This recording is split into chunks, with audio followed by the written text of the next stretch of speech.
This is the Milo Beasley Show. This is the Milo Beasley Show. There's only one thing you need to know. This is the Milo Beasley Show. And now, here's your host, Milo Beasley. And welcome to the Milo Beasley Show. Excited for this week. I actually have multiple guests, a couple friends of mine who wanted to come on, who started off in the professional wrestling industry as independent wrestlers, and now can be seen on television, can be seen in movies. So let's go ahead and jump right into it. First, please help me welcome Kris Kozlowski. How you doing, man? Hey, brother, how you doing? I'm good. You're in Knoxville right now, right? I am. Yeah, I'm on a television show this week. Yeah, so you're like, day off. Oh yeah, in a hotel on set. Yep. All right. And then secondly, I want to bring up my dude, David Bodybag Jackson. How are you doing, man? I'm doing good, man. How you doing? I'm doing great. Yeah. So when did you start training? Oh man, wow. I want to say maybe like 2004. Right. It was. I remember it was something like. I do remember it was something like that. And I remember when Ron was like, "Hey, so like I need a name. I need a name for David." He's like, "I can't think of anything." I was like, "Let's go with let's go with Bodybag Jackson," and he loved it. Oh, and man. It's such a great name, man. Yeah, that was crazy, man. I walked in to training and someone showed me the list of the wrestlers who was going to be wrestling like a week or two later. Right. And it was like, look at this list. I'm like, okay, all right, check it out. It's like, you notice that name right there? I was like, yeah, it says Luther Bodybag Jackson. Okay. It's like, that's you. Me? I'm like, why me? But yeah, I loved it, man. I loved it. That's great. And then Kris, who trained you?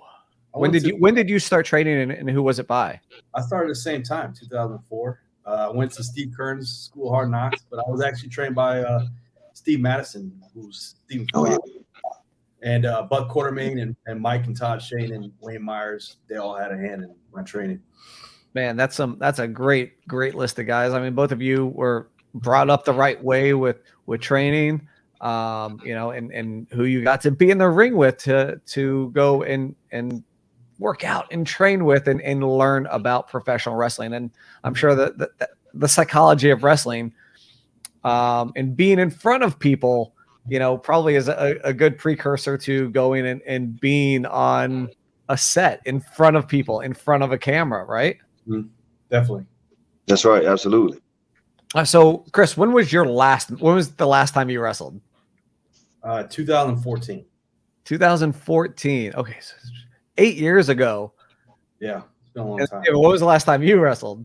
I want to say maybe like 06 or 07. Oh, right. Man, that's been a while. But you had to call it quits because of, like you said, your shoulder injury, right? Yeah, I was training with my guy Roderick Strong. I love that guy, man. Ooh, I can still feel those chops. But but yeah, we were training and I heard a pop in my shoulder and fingers went numb, and I tried to continue, but just wasn't working out. So I had to take a step back or two.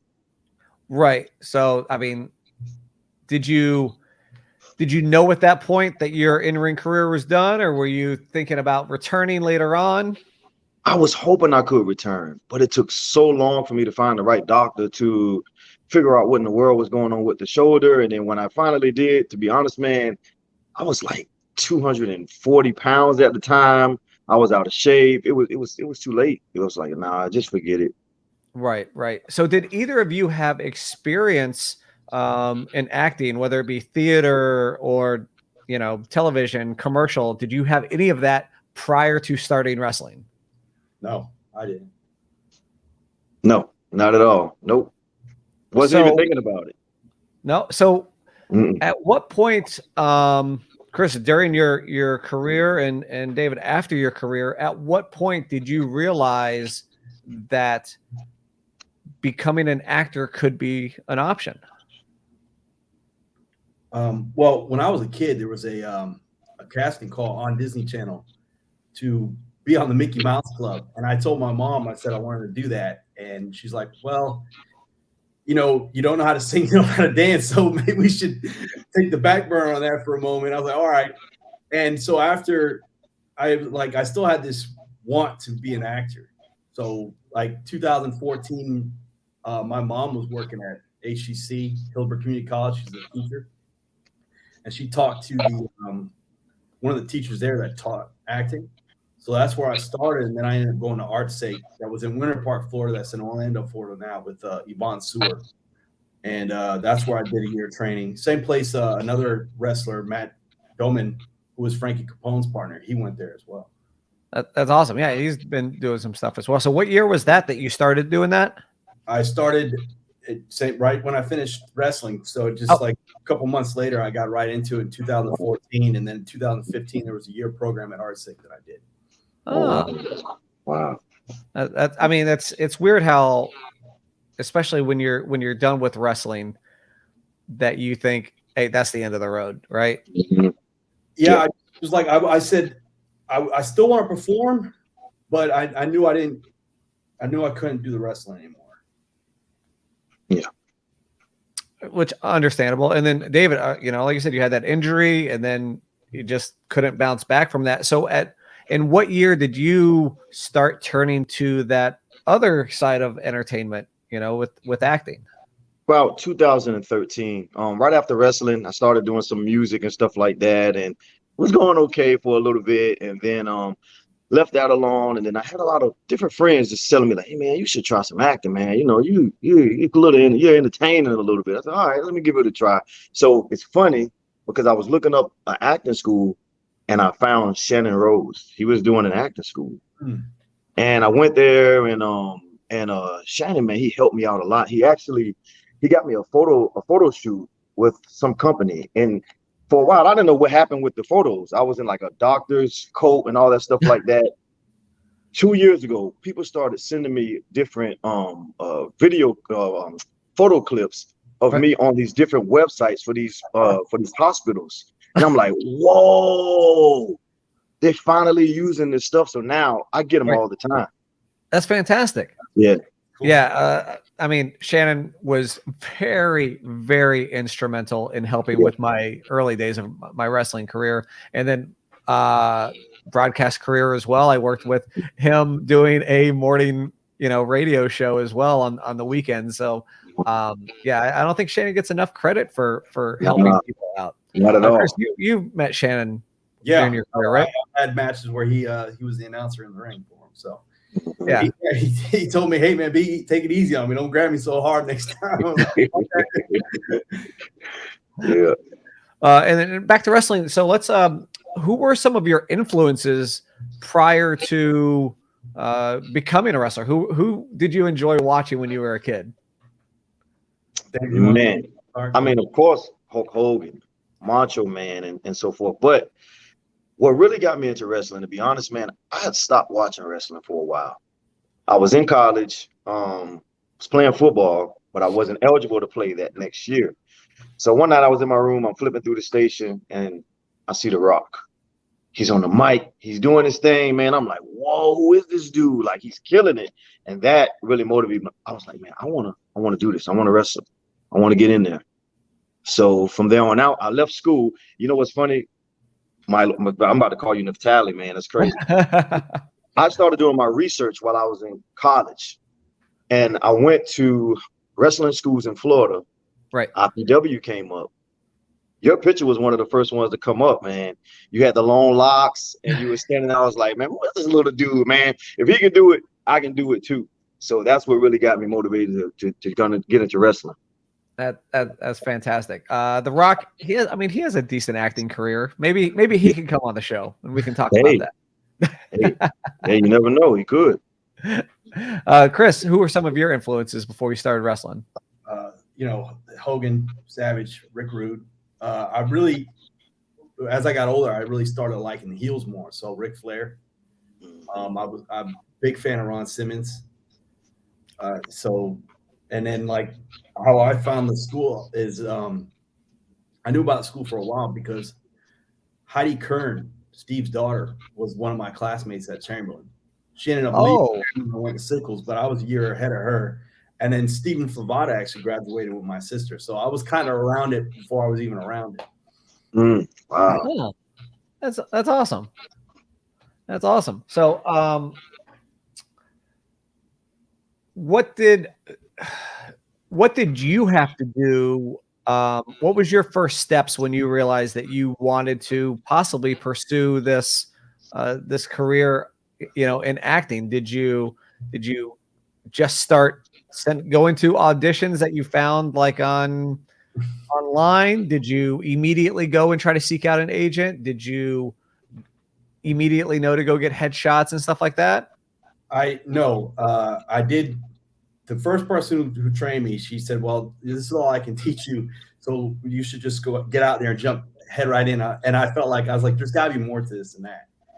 And like David said, a friend of his told him that you should get into acting. A friend of mine, Dino Pinto, I was working at a nightclub, and he's like, I did something to him. He's like, wow, you really had me going there for a minute. You should probably get into acting. And Dino's friend is actually who recommended Our Sake for me. And Dino's friend is actually on General Hospital. His name eludes me at the minute. Sorry about that. But so I had this really terrible audition, and I was like, wow, this is terrible. And Gene Beard, Fritzy, he said to me, was it as bad as your hip tosses? And I was like, no. He said, well, then I think you'll be okay, brother, because you can do anything but a hip toss, so you can be all right. So I always think about that if things don't go well. I'm like, well, if it's better than the hip toss I can take, then I should be okay. And it was good advice from Kris. That's great advice. That's great advice. So David, how did you just look at Craigslist, looking for, openings, or did you realize you had to get things in order?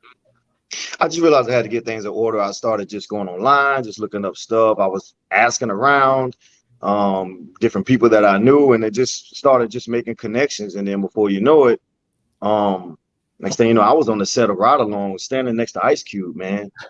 It was crazy. It happened so fast. It was like, wow. And then after that, someone handed me a script. It's like, you're the star role of this independent movie I'm doing here in Florida. And I'm like, whoa. So it happened. It happened fast, and then it happens fast, and then it slows down. Right. And it's like nothing is going on right now, and then it picks back up again. So just like that. What was each of yours? What was the first time that you appeared on TV or in a movie? What was the first time that you were able to see yourself on screen? That was in a Ride Along with Ice Cube, and it was a quick scene, right? But I saw myself, and everybody else did, and it was like, whoa, this is how it feels. It's like, man, my head is really big up there, but I think I look okay. Chris, I did a episode of Murder Chose Me, which was a true crime show on Investigation Discovery. They thankfully, with that role, they brought me back for another episode the following season. So I got some good stuff from my reel on that.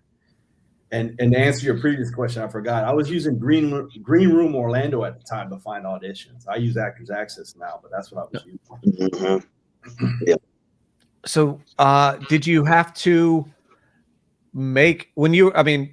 prior to being able to get actual footage of TVs and movies, what did you have to do for your demo? Did you just have to make up stuff? Did you have to ask friends to film stuff with you?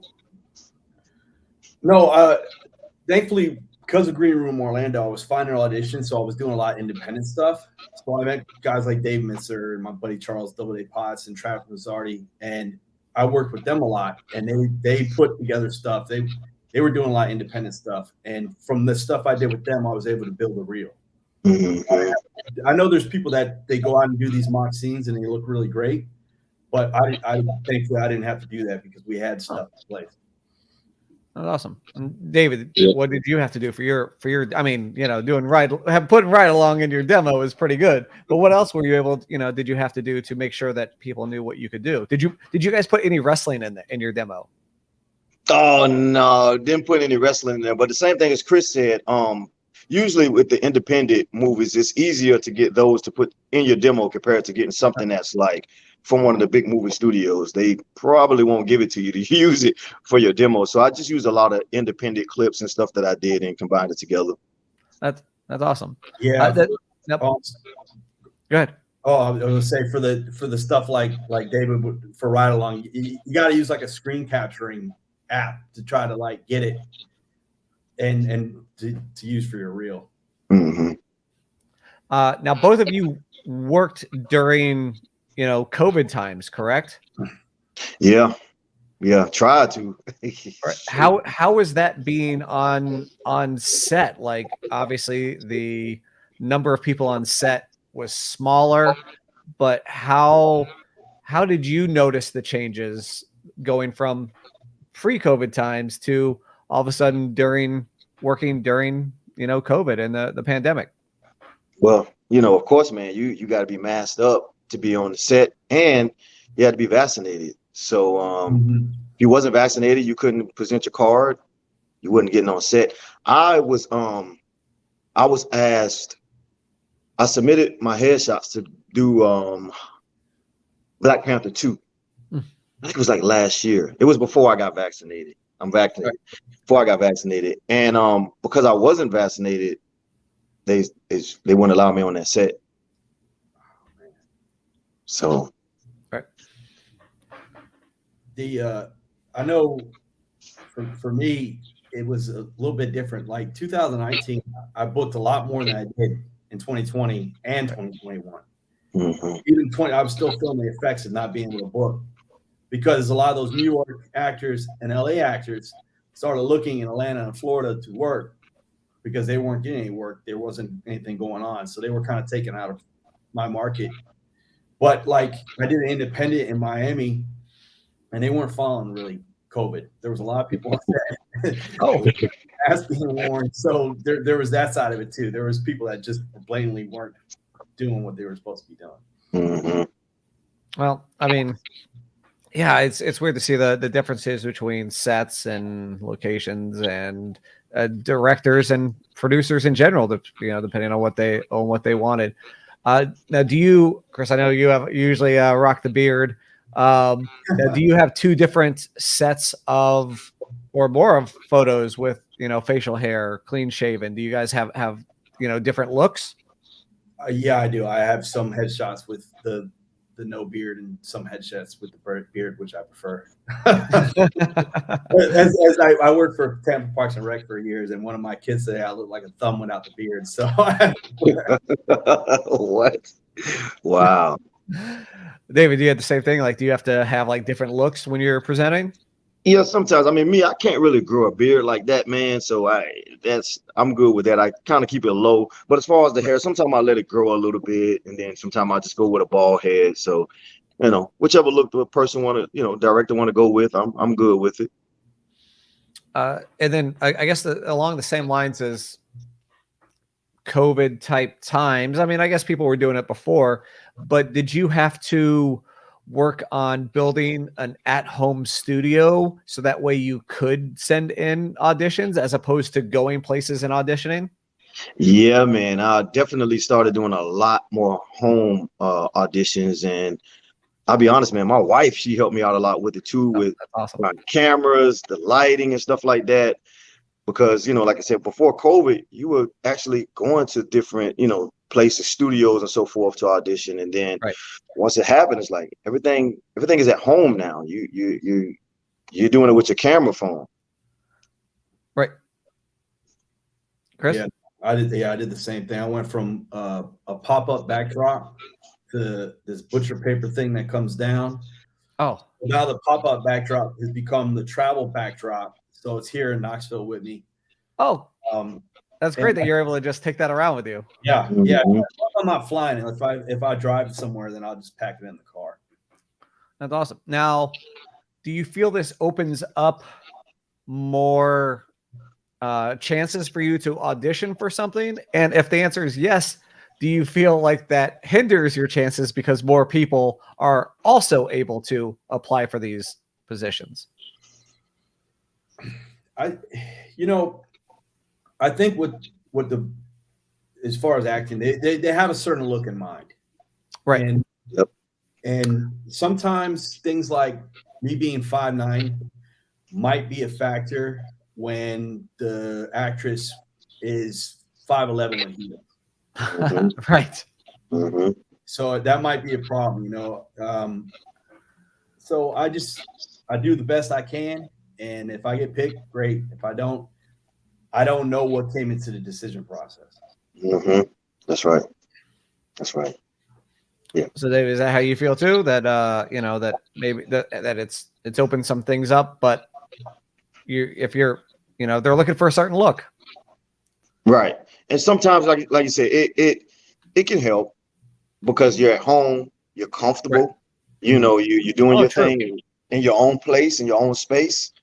But at some point, they're also going to want to see you face to face as well. You know what I'm Right. saying? And if just like Kris said, and that makes perfect sense. Sometimes we feel like, man, I know I did great on that audition. I killed it. But you may have the look, but it may be your height. Like you said, the actress that you'll be on camera with, she's towering over you and you looking like a little dwarf. They want you to look, taller, and you just don't match up. So Right. they may go with the other actor that maybe he's 6'1". Right. That makes sense.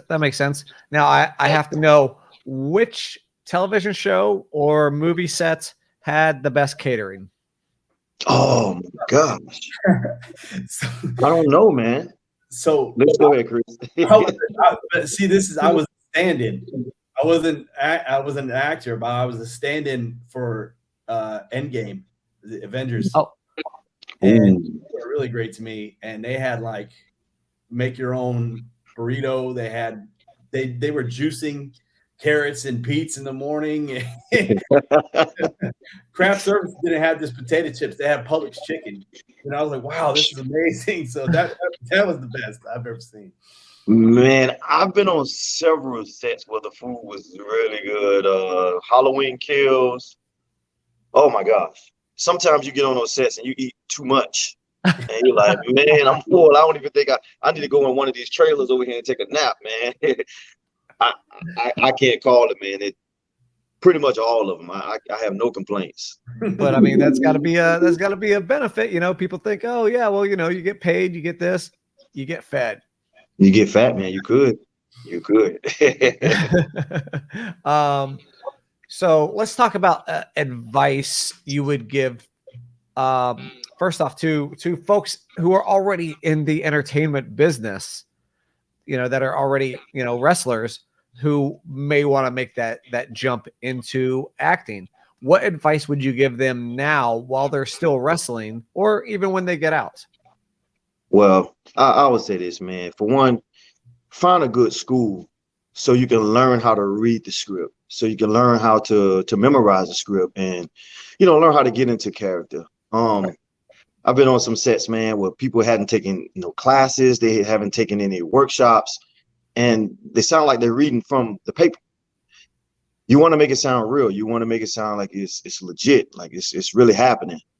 So my first advice would be just find a really good school to go to and learn as much as you can. That's good. Kris?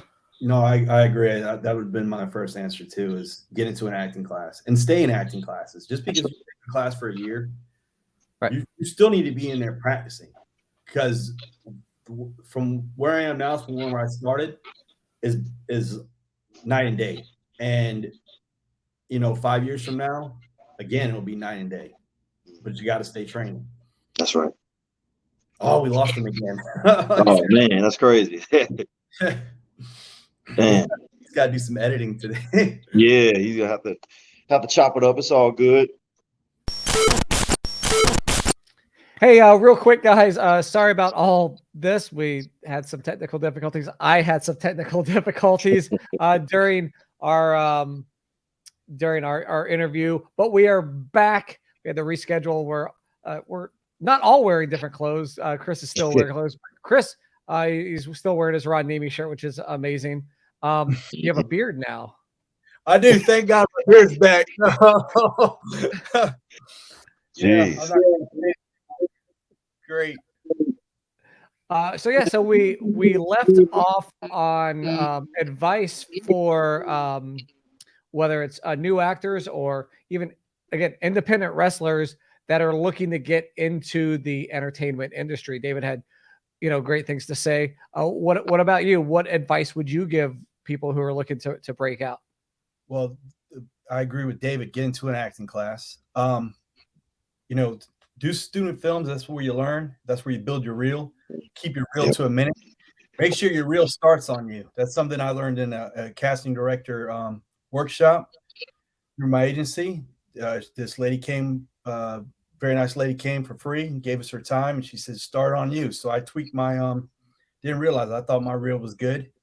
And now it's the moment the reel comes on, it's me with the gun, the detective. So yeah, that's my advice to you. That's awesome. Never thought about it that way. Most of the time you think about, you want to set the scene. So you're like, ooh, here, like, let this big dramatic scene take shape and then go to you. But yeah, that's good advice. Let it start on you. The casting director says they don't have time to watch the whole scene. They just want to see what you can do. So it's okay just to show you. So perfect. Now, do you guys have a dream role, whether it be Marvel, Star Wars, DC, or just some sort of weird type, Jim Carrey? What was the one about the weird mind? Like he forgot his they took out his memories. What was that one? Was that Truman? Was that that Truman was the one that was like a TV show. Like Jim Carrey's done a lot of like crazy. Yeah. Eternal Sunshine of the Spotless Mind. Like some crazy, crazy out of the, realm of what everything else is in the theaters. Do you guys have like a dream role for yourself? Oh man. To be honest, I really don't have like a dream role, but I've always wanted to be on The Walking Dead. I've always wanted to jump into that. But as far as a dream role, no, I just want to just keep working, man, and just keep working with many actors and actresses as I can. And I just want to learn from each and every one of them, just like I have. But as far as just like one specific role, wow, man, I can't really pinpoint just one right now. I can't. So what would you want to do on the Walking Dead? Would you want to be a walker, or would you want to be somebody from like one of Negan's henchmen or something? Man, I would want to be one of the guys. You know how they always end up, there's always one, like that one bad person, that leader of a different group from them. That's what I want to do, man. I definitely want to have that challenge. Nice. Kris? Well, I want a lightsaber, so I don't care if I'm a Sith or a Jedi. I also would like to be Captain Hook one day. And I joke and say I would like to be Lex Luthor because I already have the haircut. Yeah. But I would like to be Lex Luthor. I would also I like to play more serious roles because I'm kind of like, if you look at my IMDb, I'm a lot of detectives. So, and I have no problem with that. I'm glad I'm a detective. I'm glad I'm getting this opportunity to work. But my look has got me kind of cornered.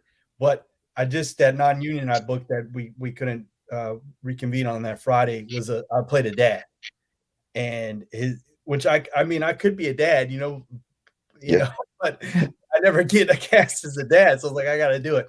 And it was emotional, and which was kind of tough for me, but I feel I was able to convey it. So, stuff like that, some more serious stuff too. David, do you feel that you get typecast into any particular roles? Like, like Kris was saying about being a detective. Yeah, man, it's funny because, I guess I consider myself a nice guy, but I always get these heel roles. You know what I'm saying? These roles that I had one role. I played a music executive, but I was very abusive to my wife. I got her hooked on drugs. I was very manipulative. I was beating on her and all that stuff like that. Then I had another role where I was setting somebody up for, to get killed. So it's always these bad guy roles. But, I like playing those roles, man. I enjoy it because it gives me an opportunity to be somebody that I'm not. And I find it a little bit challenging to play those roles because that's not my character. So when I sit down and I'm reading the script, I'm like, man, I have to really put myself into that person and who they are. While reading a script and working, has there ever been like a line that that it just wasn't written how it should be said, and it just tripped you up and tripped you up and tripped you up, and finally you had to say, okay, if I'm going to say this line, I need it to be like this, or have you changed it on your own and hope that they didn't notice? Well, more than likely they're going to notice because it's always somebody there paying attention to the script, and it depends on the director. Some directors don't mind if you change it a little bit, but some directors like, nah, we want it specific just the way I wrote it.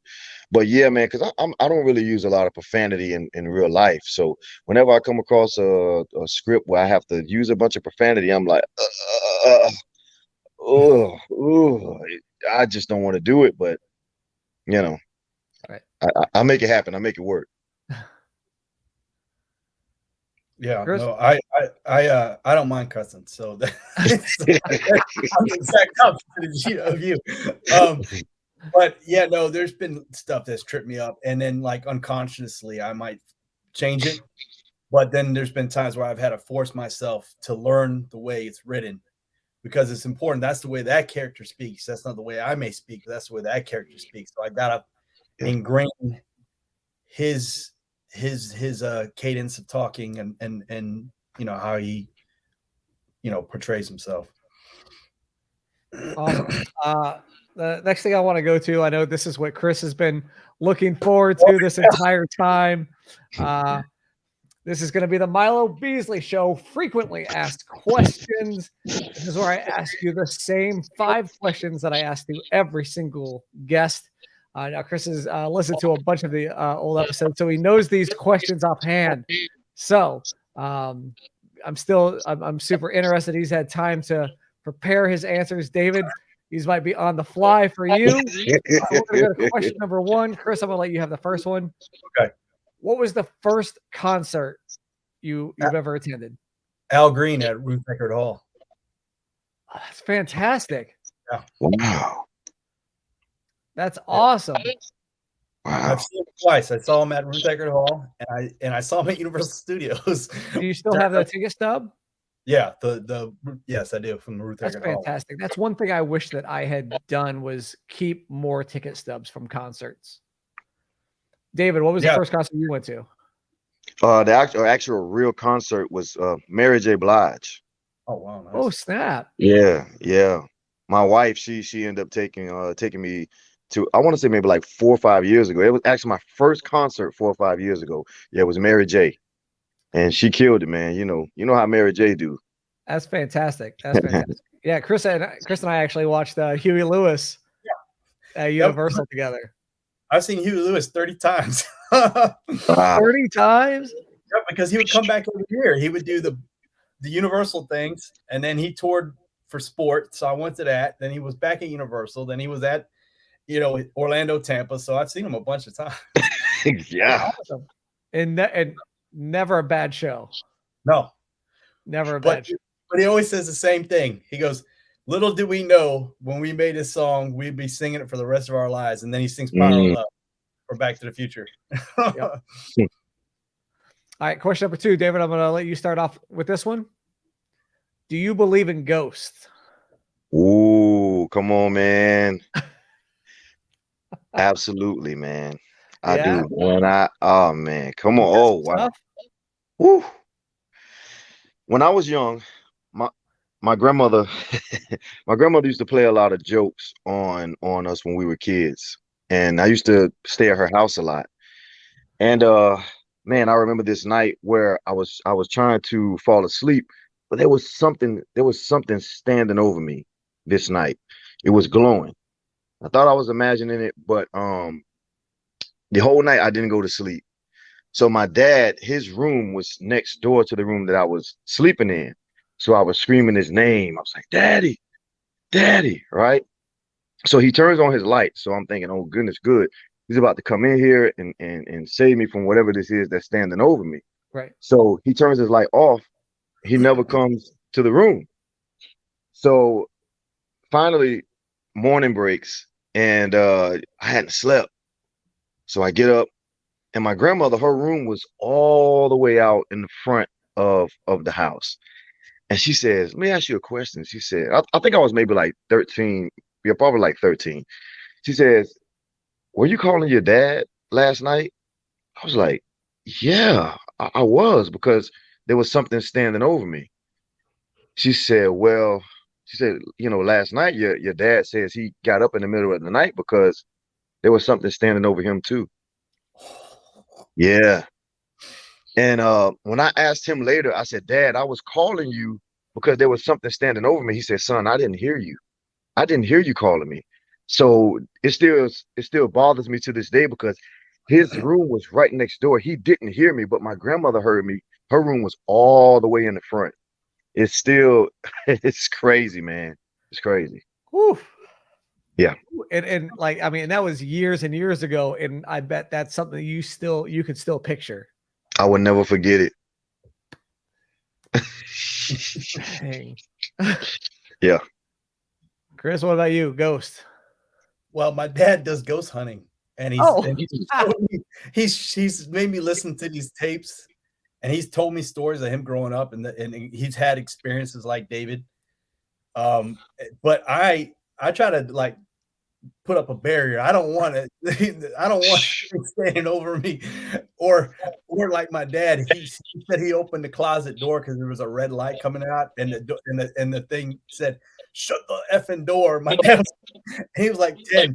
So I was like, oh my God. I was like his house. So I was like, I don't need none of that. So, but he tries to like, the more like I guess the more the way he tells me, the more you're around it, the more you're open to it. So I don't like to listen to any of that stuff he makes or talks about. I don't want to know. Just leave me alone. Right. Yeah, I do. I'm scared of it. So that's crazy. That's crazy. What's really funny is like this whole time, I don't know if you guys can hear it. There's like a little echo or something going on. And it only started happening when we were talking about this. So yeah, change the subject here. Yeah, let's change that. It's your ghost that's followed you that's trying to contact us, bro. All right. Question number 3. In a movie about your life, who would play your parents? So a little twist on the old who would play you. Who would play your parents? This is where we get an idea of what growing up was like.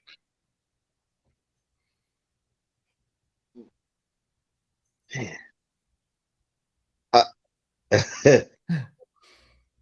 Well, Will Smith and Jada. No. No. Oh man. I would like to say, I would say Denzel and Viola Davis. Yeah. Oh. Yeah. And I say that because my stepdad he raised us along with my mom, my brother and my 2 sisters, and my stepdad was so strong and he was very hard working, and I could see that in Denzel, how strong and hard working he was, and so was Viola, as well as Viola Davis. Just her passion, the way she gets into her roles, I know that she would bring my mother out. You know what I'm saying? It would feel real, compared to just watching someone just act out. It would just really feel like that's my mom, Right. Kris? Well, Julia Roberts would play my mom, and Bret the Hitman Hart would play my dad. It's pretty hard. My dad kind of favor each other a little bit in looks, so that's why I picked Bret Hart. That's fantastic. That's fantastic. All right. Question number 4. Who is your favorite person to follow on social media? Oh man, you know what, man? I don't know, man. I pick up something from each and every, not all of them, because some stuff I follow is not it's not good stuff. But from those that are inspirational, such as, like I said, Denzel. Who else do I follow, man? I follow a lot of junk though, man. I really do. I can't really pinpoint just one person, but I just try to pick up something that's positive. I try to pick up from it and use it throughout the day. Right. I kind of limit my. This is probably terrible advice for actors, but I kind of limit my social media to in the morning just to wish whoever happy birthday, and I kind of just I use it to see what my friends are doing. So where Richard is hitchhiking as Ray B's in the Buffalo Bills, and who Milo Beasley is going to be the next person on the show. That's what I use it for. But as far as like celebrities, Sylvester Stallone and Ric Flair, Rick's always so annoying. He posts all the time, so he's always on my feed somewhere. That's awesome. Well, it's not a person per se. I have started following this page called Kids Getting Hurt on Instagram, and it's it's kids getting hurt, and it's the greatest thing ever. Because I see it every day with my son. He'll just be playing, and then he'll just eat it, and you have to not laugh. But when it's not your kid, it's like it's hilarious. So yeah, that's my favorite at the moment. So all right, so question number 5. You guys have done a lot of sets, and you've been behind the scenes at a lot of wrestling shows and stuff.